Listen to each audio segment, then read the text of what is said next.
Hey guys, Mr. Jalapeno here with another episode of Jalapeno Drywall. On today's project, I'm going to show you how I repaired this damage here on the ceiling in the kitchen. The homeowner was walking on the trusses in the attic and he accidentally missed one of the trusses and landed on the drywall, which caused this damage you see here. So first thing I did was make that plastic Dexter containment, that way I keep all the mess inside there. Next, you're going to want to find the trusses above the drywall. I like to use a stud finder because you can find them pretty easily. And once you find the truss or the I-joist, go ahead and put a few screws. This is going to help attach the drywall to the truss again. That way it's not going to be loose and you're not going to have any issues in the future. You're also going to want to remove the little bumps from the nail pops you just saw me do there. If the damage is small like this, I like to grab a small piece of drywall and I like to trace it. That way I could cut where the damaged area is. And now go ahead and grab your drywall saw and you can start cutting. Just be super careful with any plumbing or electrical wires. You do not want to cut those. They also sell different products for cutting drywall. That way you don't cut into the wires like that. But look at this. Luckily, his foot didn't go through, so it didn't create a bigger drywall repair. But anyways, the next thing I did here after removing the damaged drywall was I put up some wood backing.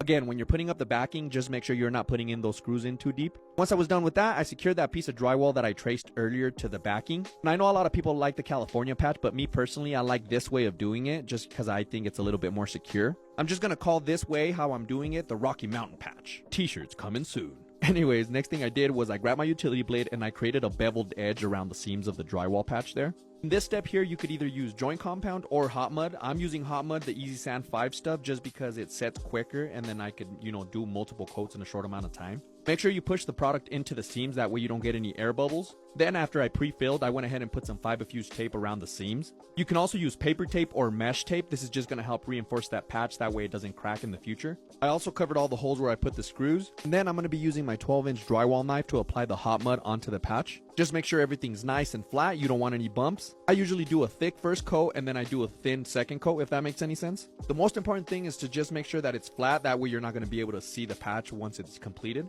And it also helps to wipe the edge of the patch with a wet rag to blend it in better. If you have flat walls and not texture, all you have to do is just sand it down, prime it, and paint it. But since the ceiling does have knockdown texture, I do have to texture it because it's just going to look like one big flat spot and it's going to be very noticeable. You can also use those texture in a can sprays, but the quality is not the greatest in my opinion. That's kind of why I like using the Easy Pro texture system, but you do need a compressor and a hose. And so once you've shot the texture, let it sit for about 5 to 10 minutes before you knock it down. I'm using the magic trowel to knock it down, that way you get these nice little texture spots. The homeowner is going to be doing the painting. He wasn't too comfortable with doing the drywall repair, but he was comfortable with the painting. And so if you want to get any of the tools or materials that I use here in this video, just go to my Amazon storefront. It'll be under Drywall Repair Essentials if you want to check it out. They are affiliate links, so I do benefit monetarily if you're kind enough to use them. It's a good way to help support the channel. And that's pretty much it. What do you think of this repair? Jalapeno Solutions. Boom.